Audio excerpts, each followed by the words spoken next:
公子，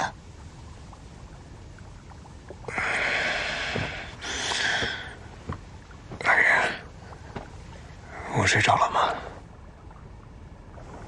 你是被冻晕了，都让你不要逞强，不要心急，结果你还是胡来。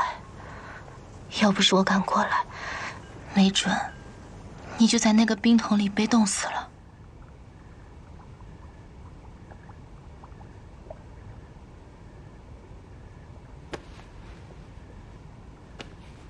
你的手怎么这么烫？我自小就有个外号，叫小火炉。你一个姑娘家，怎么会有这样的外号？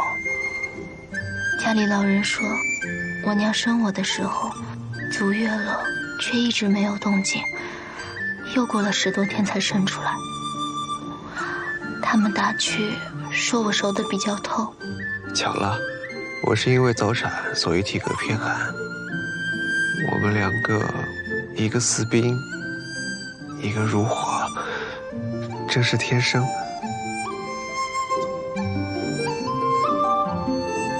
天生。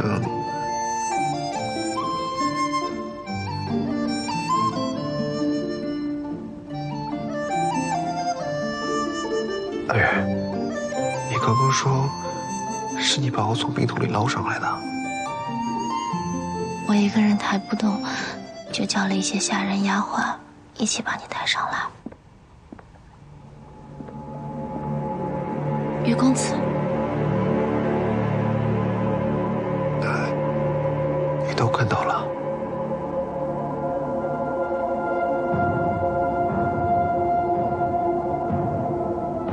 看到了。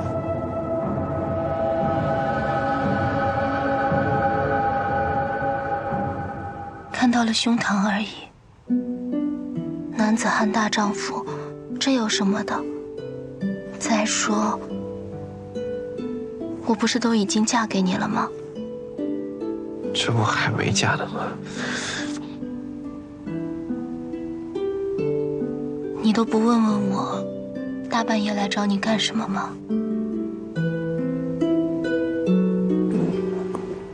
我怎么知道？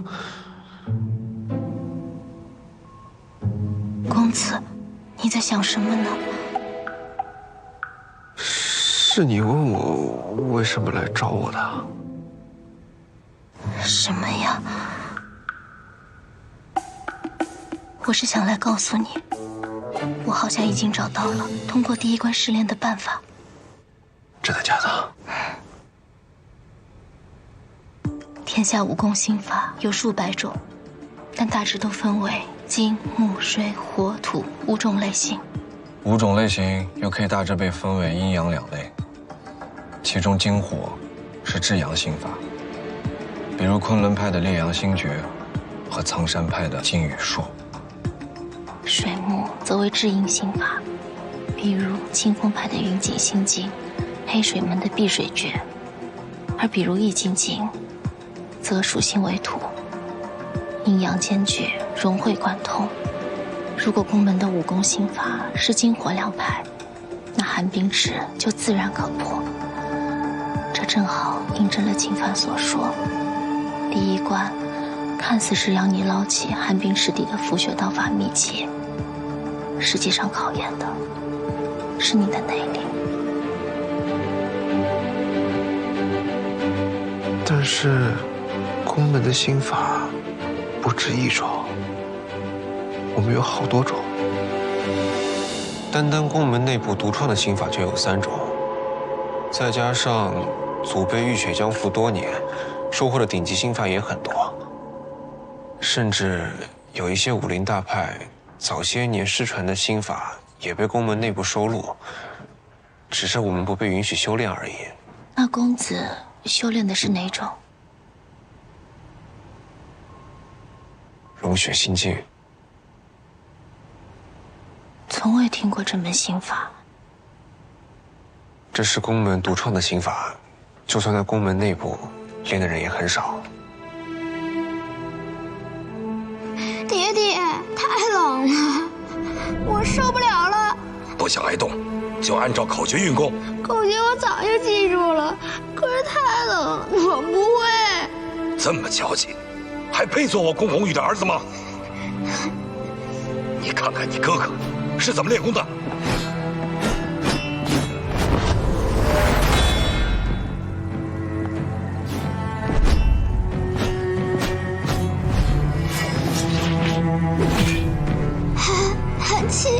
寒气消入，手法当自如。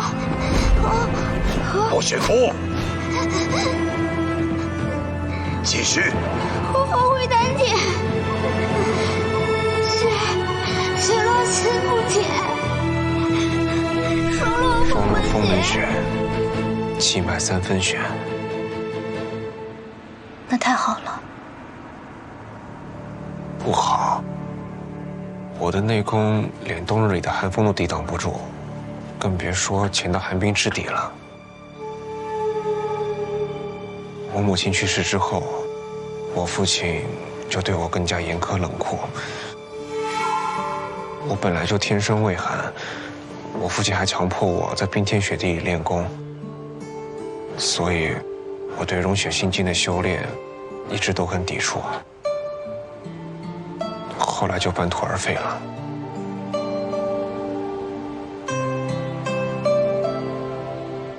姜茶冷了，我去给你热一下。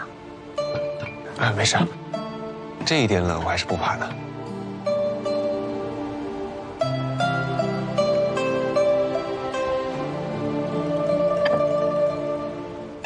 公子是不是认为老实人对你有点太过无情了？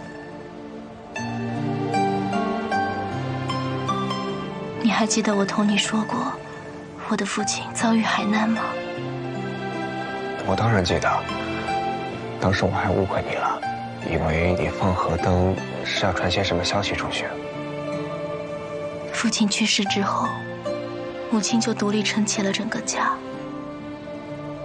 从那之后，曾经对我宠爱有加的母亲，也渐渐变得严苛起来。是不是和你的处境很像？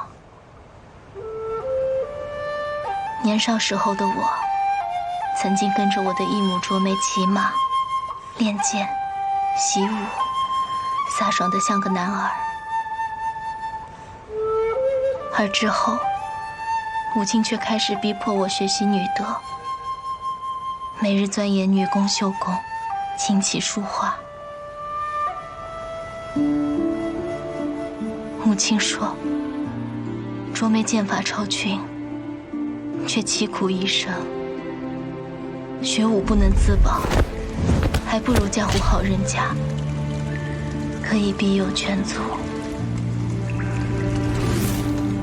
母亲每日给我灌输，说女人活着没办法只靠自己。后来我就渐渐放弃了，接受了自己就是母亲攀龙附凤的工具。但我的心底一直有一个声音对我说，人的一生只有一次，应该活成自己喜欢的样子。一只云雀就应该在空谷中啼叫，听雨声，闻花香，而不是在铁笼里承欢而歌。所以，我对母亲说，我只想为自己而活，我不想成为任何人的附属品。你有什么资格说不？既然我没资格说不，那我苦练这些做什么？你苦练这些，是为了将来有一天能够对别人说不。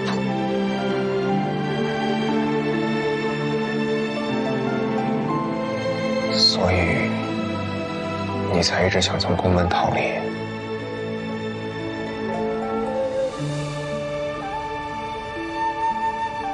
可是后来我才明白，母亲不过是担心我们一家只剩女子，再没有替我们撑起一方天地之人。她怕我以后受欺负。你的命是吴峰给的，一身本事也是吴峰给的。你活着，就必须对吴峰有用。就算你死了，也必须对吴峰有用。我不能按照自己的意愿而活，但我至少可以按照自己的意愿而死。你可以，但你不敢。我有什么不敢？因为你还有云雀。这世界只要还有你所爱之人，你就不敢。想要没有人类，就必须谁都不爱。在母亲眼里，刀光剑影的纷争江湖，对一个女子来说太过艰难，所以宫门成了她眼里最好的依靠。现在有一个任务，你只要完成了，就可以离开吴峰，得到你想要的自由。其实父母的关怀是春夜细雨，润物无声。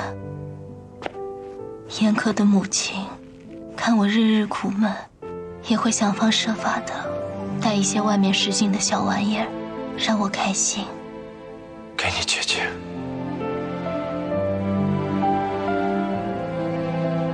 却从来不说。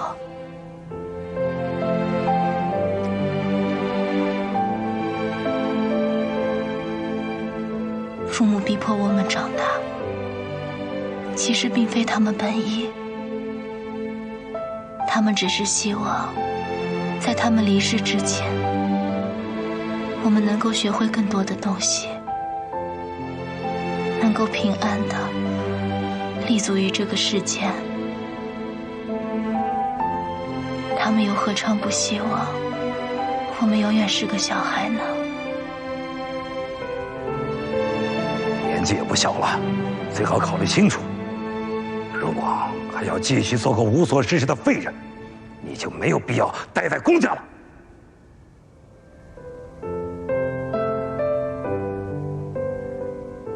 我是不是又多嘴了？没有，我喜欢听你说你以前的日子，也喜欢听你说完美的世界。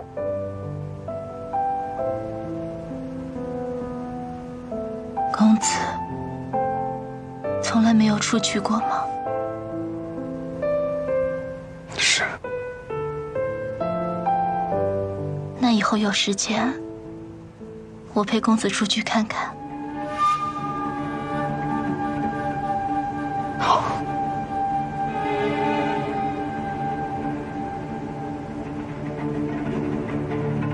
只是我背上。命闻此晚，你便终身不能离开九尘山谷，往后余生只能居于此地。什么？我背上了执刃这个重任，可能就没那么多自由了。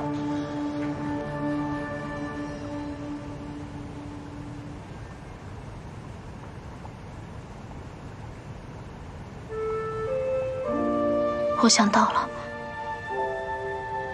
公子刚才说，老执人总是让你在冰天雪地里修习融雪心经。我在想，会不会他是想让你事半功倍？我不敢妄自揣测老执人的想法，但我的确听一母卓梅说过，至阳功法就应该在至寒之地修行，而至阴之力则应该身处灼烧之所。这个我还是第一次听说。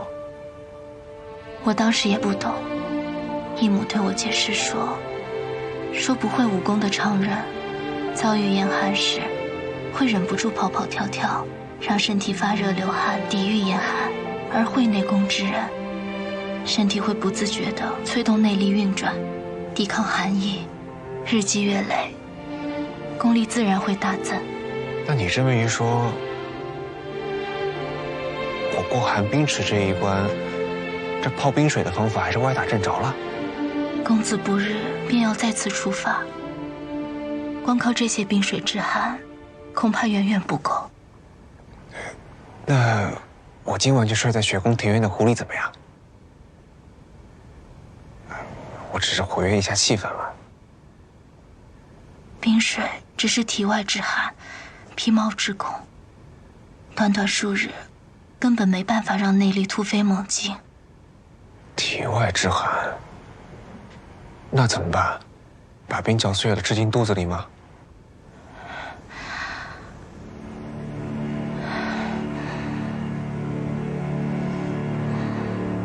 云姑娘，你很热吗？我这屋子里全是冰块，不应该吧？没事。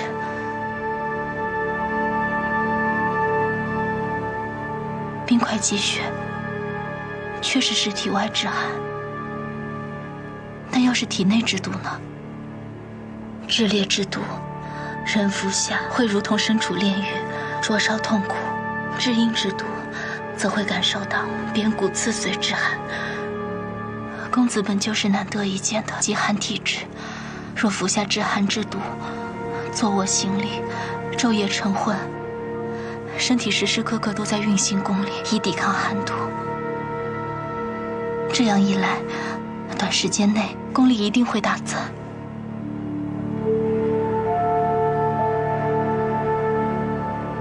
怎么了？我说的有哪里不对吗？你说的没错，这至寒之毒，在宫门里少说也有3-5种，但是什么？我长期服用百草萃，毒药对我无效。那就暂停服用，等通过这一关再继续呢。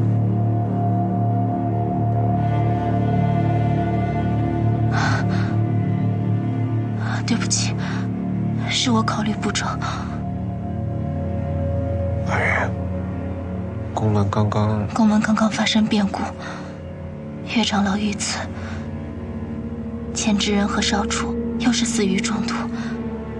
我竟然在这个时候让你断然停服百草萃，是我太蠢了。阿元，别这么说。我的意思是，宫门所有的毒药解药都是由宫元之统一管理分配，领取、使用、消耗、存余，都有严格的记录。他当然不会允许我无理由的领取余味至寒之毒。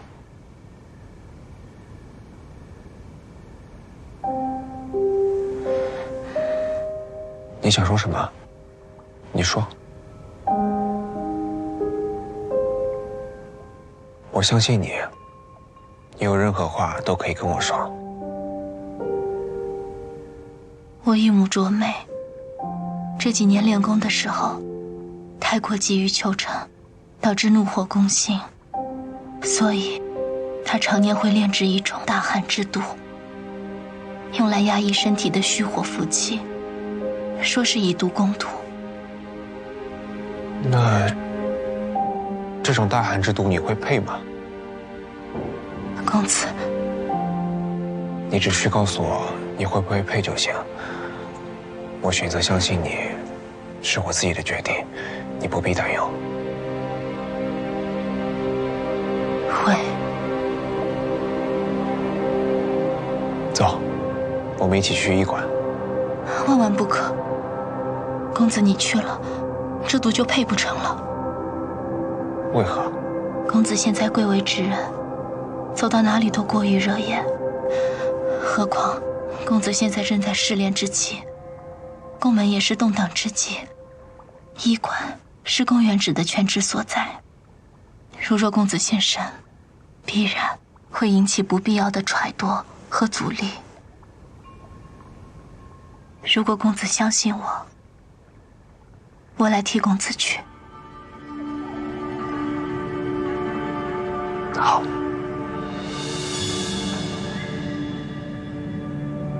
等一下，怎么了？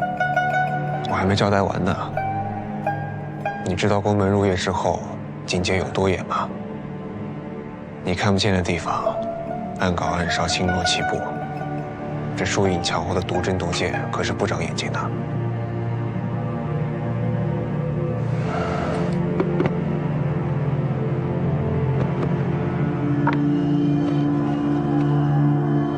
这个是从这里到医馆的警戒路线和暗杀布局图，你尽量避开，不要引起麻烦。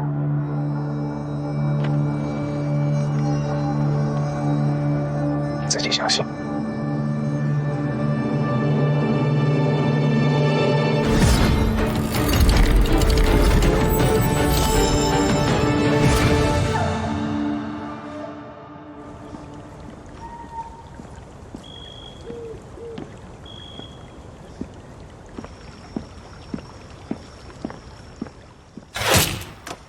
何人夜行？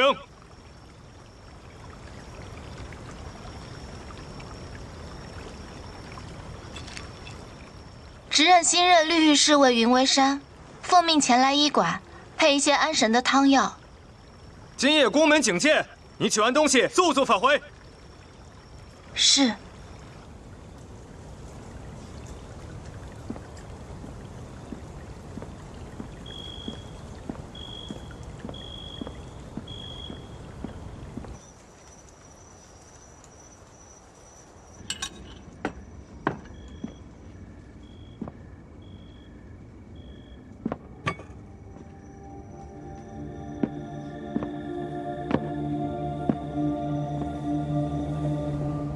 如果半月之影的灼烧之苦太过难熬，你可以用这几味药煎煮陈茶，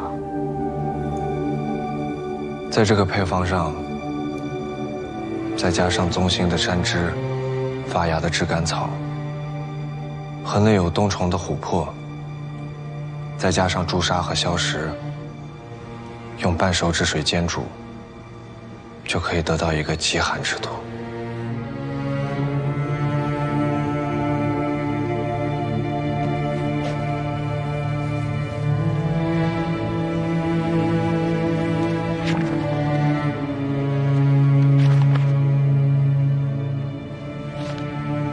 有晕症，所以早产。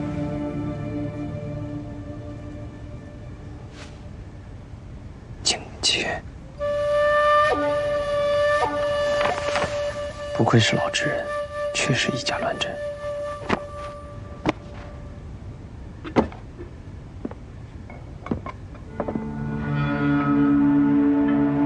有人在煎药。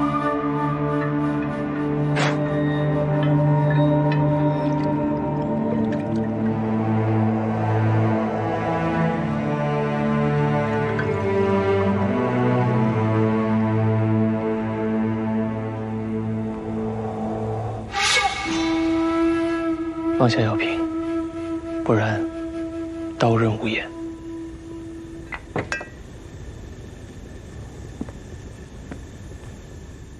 原来是云姑娘，三更半夜在这医馆里鬼鬼祟祟，所为何事？我奉执刃之命前来医馆，何来鬼祟之说？沿路侍卫全都知情，并为我指路。如若不信，史公子可以前去询问。好，他们知道你来医馆，但他们知道你来干什么吗？我来帮执刃大人配一些安神的汤药。未经允许擅入医馆者，职工可斩于刀下，你可知道？执刃大人的允许也不算吗？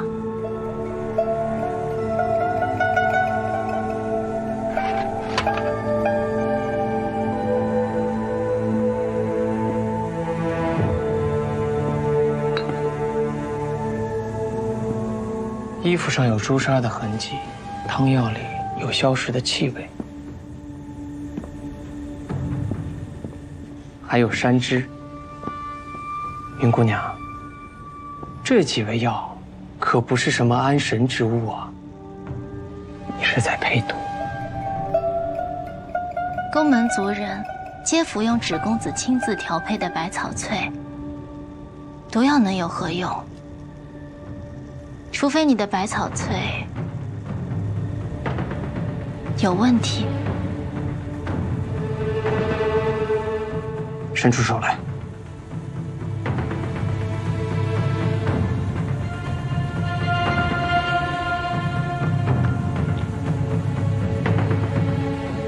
你手心的这颗蛊虫，你若诚实，它便不会伤你；但你若说出谎言，它便会毫不留情地扎进你的皮肤里。告诉我，你弄这毒药是想害谁？是我，还是我哥？又或者说，你想毒死公子羽？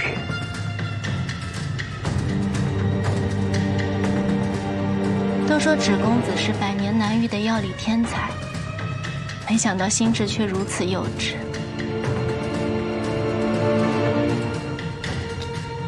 这世间若真有蛊虫，在贾管事与你对峙那天，你早就拿出来自证清白，又怎么会沦落到被长老们关进地牢？你虽没上官浅漂亮，但好像比她聪明一点。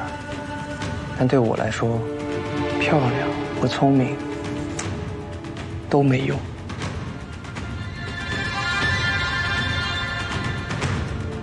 喝一半。这是帮执刃大人配的汤药，我不能喝。安神之物，你怕什么？我没有资格喝执刃大人的汤药。我这里药材很多，再帮你煎一份送到雨宫就是了。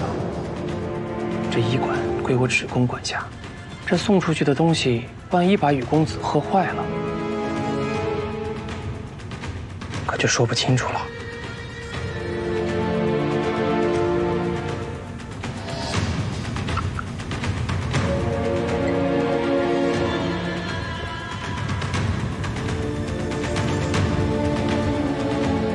可以了吗？